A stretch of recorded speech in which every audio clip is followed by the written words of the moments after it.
My son died on a rainy Tuesday at 2:17 in the morning. And in that moment, I thought the worst thing that could ever happen to me had already happened. I was 71 years old when the phone rang that night.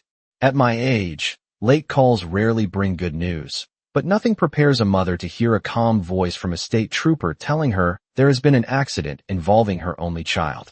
My son, Daniel Whitmore, had been driving home after a late dinner meeting outside Hartford.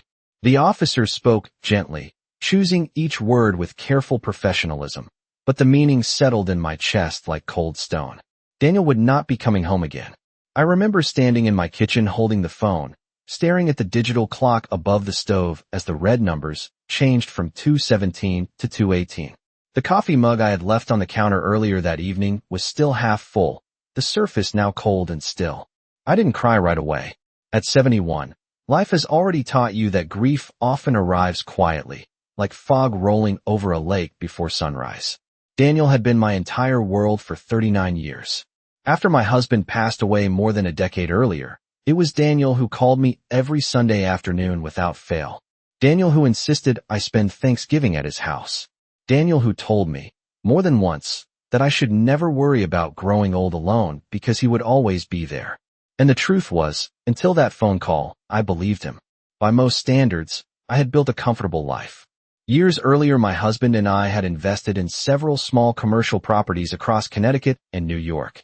Over time, those investments grew into something far larger than we ever expected. By the time I turned 71, I had millions safely invested, a quiet home in Westchester County, and the comforting assumption that whatever happened to me someday, my son would be there to handle the details. Daniel understood the business better than anyone. He had helped manage the accounts for years, reviewing statements, speaking with advisors, making sure everything stayed organized.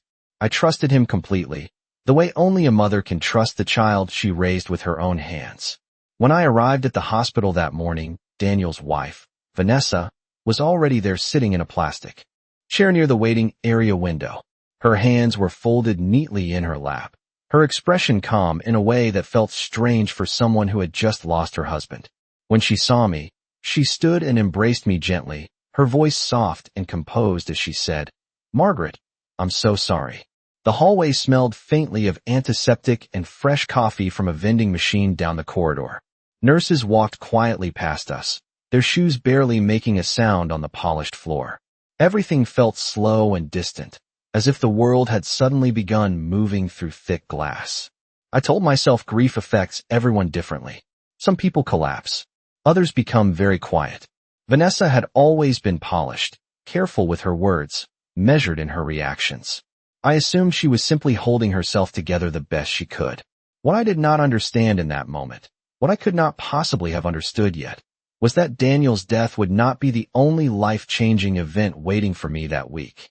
Because somewhere behind the quiet condolences, the legal paperwork, and the polite sympathy from friends and neighbors, something else had already begun moving. Something involving bank accounts, documents, and decisions that I had never agreed to.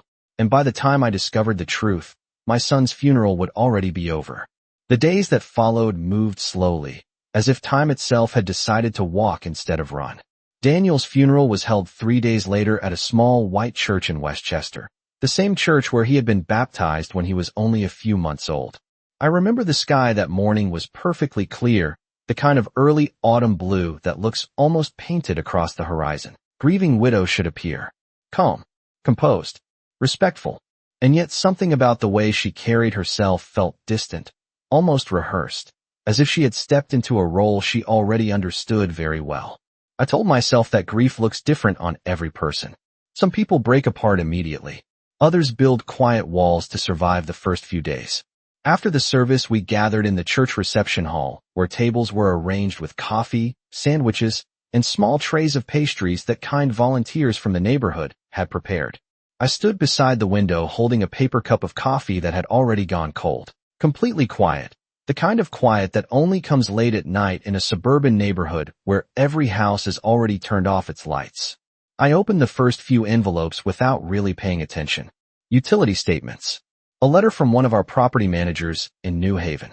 Then I reached an envelope from a financial institution I recognized immediately, the private investment bank that had managed part of our portfolio for many years. At first, nothing about the letter seemed unusual. It was printed on the same thick cream-colored paper they always used. The same formal greeting at the top of the page. But as my eyes moved down the lines of text, I felt a strange heaviness settle in my chest again. The same quiet weight I had felt when the police officer first spoke my son's name over the telephone. The letter thanked me for approving a transfer related to one of my major accounts. According to the document, several assets had recently been moved into a newly structured family trust. I stared at the words for a long time before reading them again more slowly. Because there was only one problem with that explanation. I had never approved any transfer at all. I read the letter 3 times before I finally placed it flat on the kitchen table. The words did not change. The numbers did not change. The formal greeting. The trust had a name I did not recognize. The document referenced a trustee responsible for oversight and management of the assets.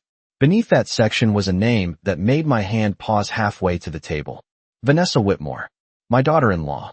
The room felt strangely smaller in that moment, as if the walls had shifted slightly closer together. I tried to think carefully, the way Daniel always did when he solved complicated business problems. Perhaps there was an explanation. Perhaps Daniel had arranged something shortly before the accident and simply had not had time to explain it. But the timing made no sense. Daniel never handled legal transfers without discussing them with me first. Never. I folded the letter slowly and placed it back inside the envelope. Then I stood up and walked into my study where the larger filing cabinet stood beside the window overlooking the backyard. The cabinet contained decades of records organized in thick folders labeled by year and property address. Daniel always admired the way I kept everything documented. I opened the drawer marked financial accounts and began flipping through the most recent statements. Several pages later, I found another confirmation notice from the same bank, this one dated 2 days earlier. The wording was polite and formal, thanking me again for participating in what they called a strategic consolidation of assets designed to simplify long-term family planning. Simplify. The word felt strangely out of place. Nothing about the past week had been simple. Outside the window, the late afternoon sun was beginning to lower behind the maple trees at the edge of the yard, casting long shadows across the grass.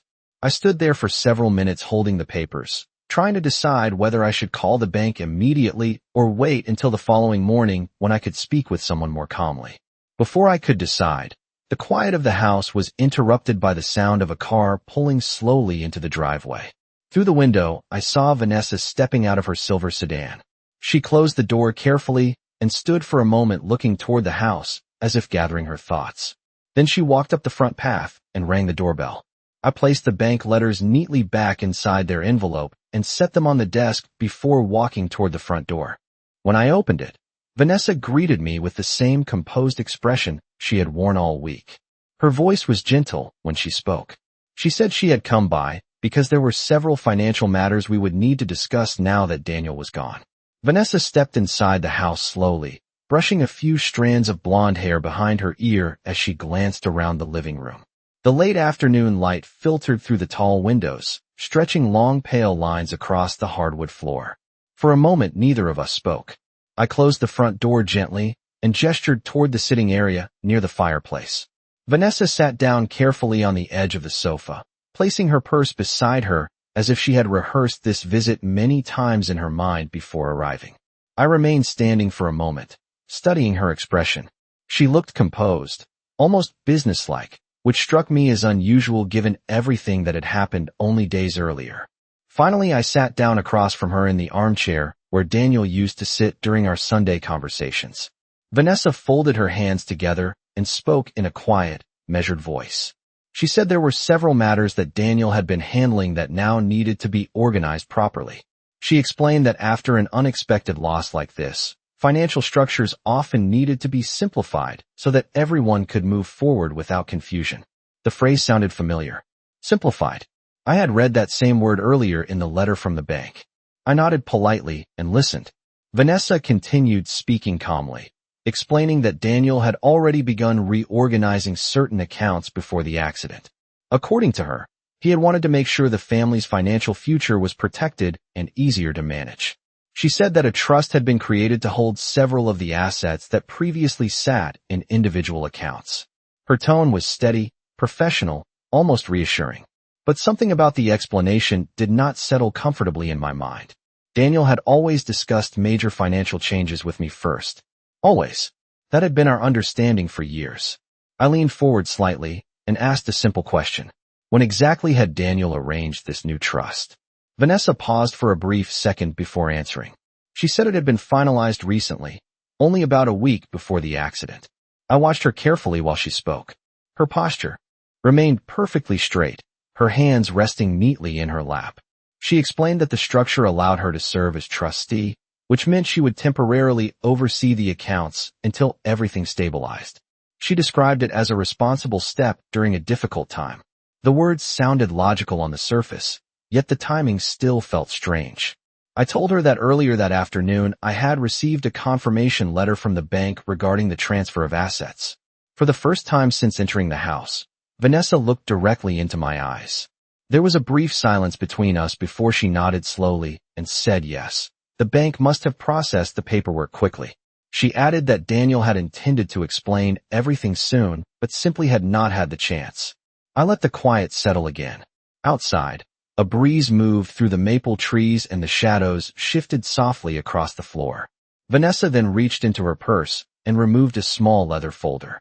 She placed it carefully on the coffee table between us and opened it to reveal several neatly arranged documents. She said these were copies of the trust papers Daniel had signed. She spoke gently, almost sympathetically, explaining that the arrangement would help keep things organized and prevent unnecessary stress for me while I was grieving. I looked down at the pages but did not touch them right away. At the top of the first document was the official name of the trust, and beneath it the list of assets that had been moved into it. Property holdings, investment accounts, revenue distributions from several buildings my husband and I had purchased decades earlier. My eyes moved slowly down the page until they reached the section labeled Trustee Authority. The name printed there was the same one I had seen earlier in the letter from the bank. Vanessa Whitmore. I leaned back quietly in the chair and folded my hands together. Vanessa seemed to interpret my silence as acceptance because she offered a small, reassuring smile. She told me that the arrangement was simply meant to make life easier for everyone. What she did not realize in that moment was that I had spent more than 40 years studying every financial document that passed through this house. And something about those pages in front of me did not look right at all. I finally reached forward and picked up the first document from the coffee table. The paper felt thick and expensive, the kind of paper lawyers like to use when they want everything to appear official and permanent. Vanessa watched me carefully as I began reading the first page. Her posture remained calm, almost relaxed, as though the outcome of this conversation had already been decided long before she arrived at my house. The trust document was written in the careful language of corporate attorneys. Long sentences filled with legal phrases meant to sound reassuring, while revealing very little to someone who did not understand the structure behind them. I moved slowly through each paragraph, letting my eyes pause on the details that mattered most. The list of assets was long. Several of the commercial properties my husband and I had purchased in the 1980s were now listed inside the trust. 2 apartment buildings in Stamford, a retail complex outside New Haven, a group of smaller office units in White Plains that had steadily increased in value over the past 20 years. Each property represented decades of work, careful planning, and patient investment. Daniel had helped manage those accounts for years, but the ownership had always remained mine. I turned to the next page and continued reading. The document explained that the trustee held authority to manage and distribute funds from the trust as necessary for family welfare and financial stability. That phrase appeared several times. Family welfare, financial stability. It sounded reasonable on the surface, yet the authority described beneath those words was far broader than it needed to be. The trustee could approve transactions. The trustee could move assets. The trustee could even authorize property sales if they believed it benefited the family structure outlined in the agreement. Vanessa sat quietly while I finished reading the section. When I placed the document back on the table, she offered a small, patient smile. She told me she knew the legal language could look complicated, but the structure was actually very simple. According to her explanation, the trust would allow her to manage the assets temporarily while I focused on healing and adjusting to life after Daniel's passing. She said it was meant to protect me from unnecessary stress. I nodded slowly as if I were considering the idea. Then I asked a very simple question. I asked where Daniel's signature appeared on the final approval page. Vanessa turned the document slightly toward me and pointed to the bottom corner where a neat signature line carried my son's name, Daniel Whitmore. Beneath it sat the date the document had supposedly been finalized. I studied the signature carefully. For most people, a signature is just a name written quickly at the bottom of a page. But when you have watched someone sign documents for nearly 40 years, you begin to recognize the small details. Daniel always wrote his name with a slight upward curve at the end of the last letter. The line here ended flat, almost mechanical. I did not say anything about that observation. Instead, I turned another page and asked how the bank had processed such a large transfer so quickly. Vanessa answered smoothly. She said Daniel had already coordinated the details with the financial institution weeks earlier, which allowed the paperwork to move through their system without delay. Her explanation was confident, rehearsed, and almost convincing. Almost. I folded my hands together and leaned back into the chair. Vanessa seemed to relax slightly, as if she believed the conversation had reached its natural conclusion. She closed the leather folder and placed it neatly back into her purse. Then she looked at me with an expression that appeared gentle but carried something colder underneath. She said that in the coming weeks we would need to review the next steps for the properties and long-term planning. According to her, it would be easier for everyone if I allowed her to handle most of the financial decisions for now. I simply nodded again and walked her to the front door. Vanessa thanked me politely before stepping back outside into the fading evening light. As her car disappeared down the quiet street, I returned to the living room and sat down slowly in the same chair. The house was silent again, but this time the silence felt different. Because Vanessa Whitmore had just made one very important mistake. She assumed that a 71-year-old woman would not notice the difference between a real signature and one that had been practiced. After Vanessa's car disappeared at the end of the street, I remained seated in the living room for a long time without moving. The evening light faded slowly through the tall windows, leaving the house wrapped in a quiet gray shadow. I could still see the documents clearly in my mind. The signature line, the date, the careful language that tried to make everything appear normal. But something about it refused to settle in my chest. Daniel had signed thousands of documents in his life. Property contracts, loan agreements, partnership agreements. I had watched him sign many of them myself across this very coffee table. His handwriting had a rhythm that was unmistakable, confident, slightly slanted upward. The signature I had seen that afternoon looked controlled in a different way, as if someone had studied it carefully before attempting to reproduce it. I stood slowly and walked into my study where the filing cabinet waited beside the window. The room smelled faintly of old paper and polished wood, a familiar scent that always reminded me of the years when my husband and I first began building our business together. I opened the drawer labeled legal records and began searching through the folders from the previous 2 years. Daniel had helped organize many of these files when he started assisting with the properties. It did not take long to find what I needed.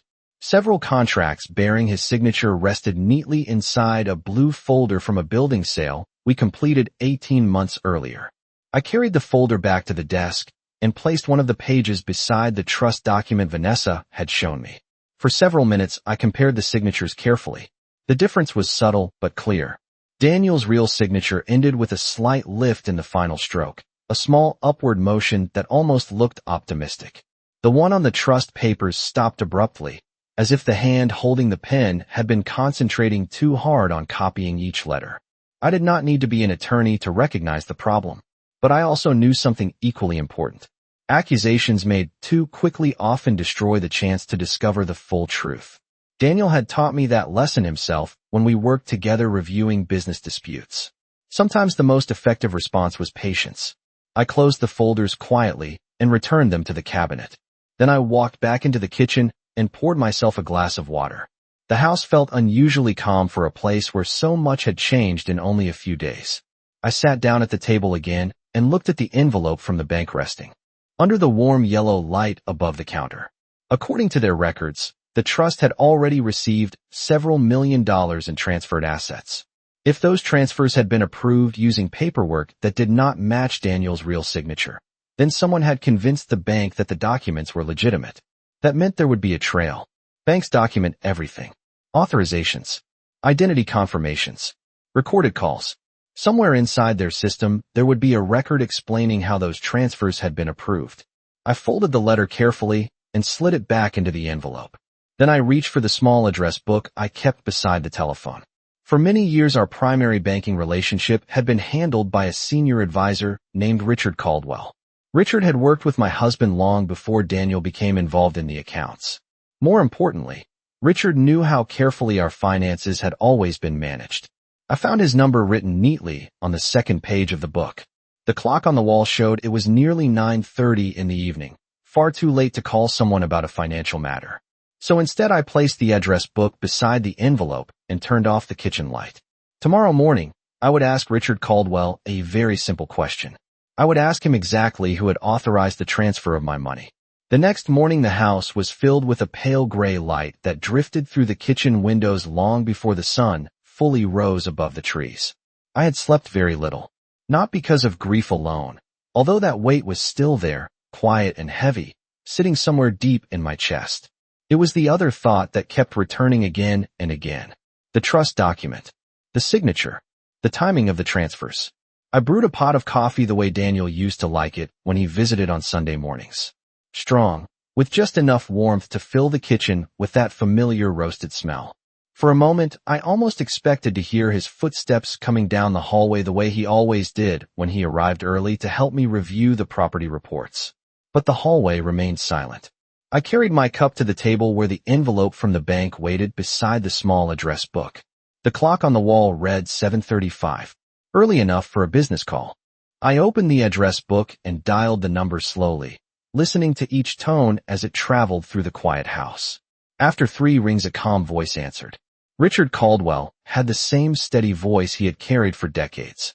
I introduced myself, and he immediately expressed his condolences. Richard had known Daniel since he was a teenager, helping us organize rent ledgers during summer breaks. His voice softened as he spoke about how sorry he was to hear about the accident. I thanked him and told him I would appreciate a few minutes of his time regarding a financial matter that had come to my attention the previous evening.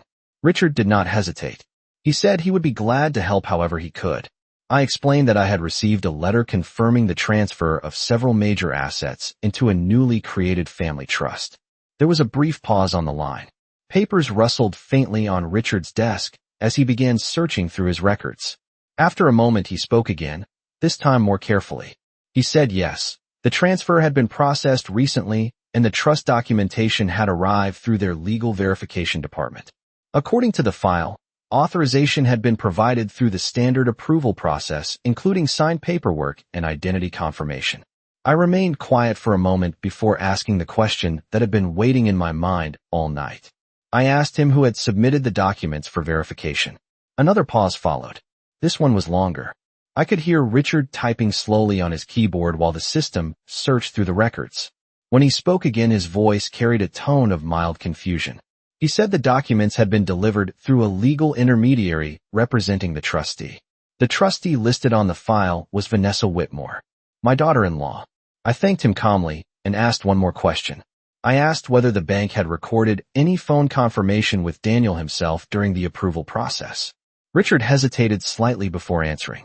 He said the system showed that a voice confirmation had been logged as part of the authorization procedure. That answer made me sit very still at the kitchen table. Because Daniel had been with me in the hospital waiting room during the exact hours that confirmation supposedly occurred. I thanked Richard for his time and ended the call politely. Then I sat there quietly with the coffee cooling in my hands while the morning sunlight slowly brightened the kitchen walls. Vanessa Whitmore had clearly believed that paperwork alone would be enough to convince everyone that this trust was legitimate. But banks keep records that go far beyond signatures on paper. And somewhere inside those records was a conversation that could not possibly have happened. I remained at the kitchen table for a long time after the call ended, holding the phone quietly in my hand while the morning light continued to grow brighter across the floor. Outside, a delivery truck passed slowly along the street, its engine humming in the distance before fading away again. The neighborhood was waking up the way it always did, calm and predictable. But inside my house, nothing felt predictable anymore. Richard Caldwell had not meant to reveal anything suspicious. In fact, he believed he was simply confirming a routine financial transaction. Yet his words had quietly placed a very large crack in the story Vanessa had told me the night before. The bank records showed a voice confirmation attached to the authorization of the trust transfer. A voice confirmation that supposedly came from Daniel himself. But I knew exactly where Daniel had been during that time. I could still see the pale hospital hallway in my mind. The chairs beside the waiting room window. The way Daniel had leaned forward with his elbows on his knees while we waited for the doctor to come speak with us. Daniel had never stepped outside to make any calls. He had never spoken with the bank that day, which meant the confirmation call had come from someone else. I placed the phone down slowly and walked into my study again, closing the doors softly behind me. The desk sat beneath the window where the morning sun now illuminated the neat rows of folders stacked along the shelves. For years this room had been the quiet center of our business operations. Contracts had been signed here. Investment decisions made here.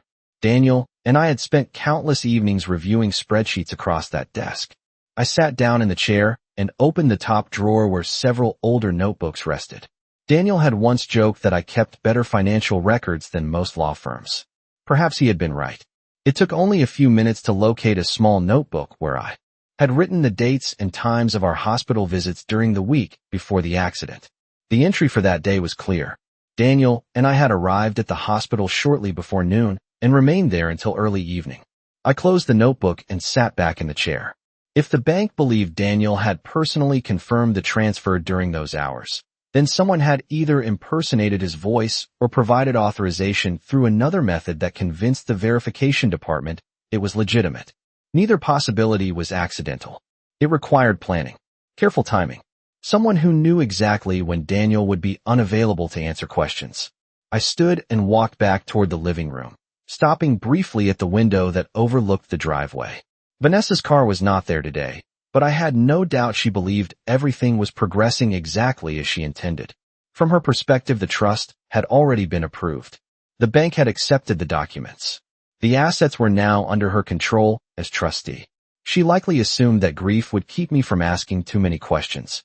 I returned to the kitchen and poured another cup of coffee, letting the warmth settle slowly in my hands. For the first time since Daniel's death, a different feeling began to take shape beneath the grief. Not anger, not panic, something colder, something clearer. Because if someone had impersonated my son's voice to authorize millions of dollars in financial transfers, then there would be a recording of that conversation somewhere inside the bank's security archive. Banks do not erase those files. They store them, carefully, permanently. And sooner or later that recording would reveal exactly who had been speaking. That afternoon the house felt unusually quiet again, the kind of silence that allows a person to hear their own thoughts with uncomfortable clarity. I stood near the window in the living room watching the shadows shift slowly across the front lawn while the events of the past 2 days settled into place inside my mind. Grief had not disappeared. It still moved quietly beneath everything I did, like a low tide that never fully receded. But alongside that grief, another realization had begun to take shape. Someone had tried to move millions of dollars by pretending to be my son. That was not a misunderstanding. That was a plan. And plans always leave traces. I returned to my study and sat at the desk again, looking at the folders where Daniel and I had organized decades of work together. When you build something slowly over 40 years, you learn patience. You learn that the person who reacts first is rarely the person who wins. Vanessa had come into this house believing I would accept the story she presented. She had spoken gently, almost kindly, explaining that the trust would make things easier for everyone while I adjusted to life after Daniel. She assumed grief would make me passive. She assumed I would not look too closely at the documents she placed in front of me. That assumption was her first mistake. I opened the notebook again and reviewed the dates one more time, tracing the timeline carefully in my head.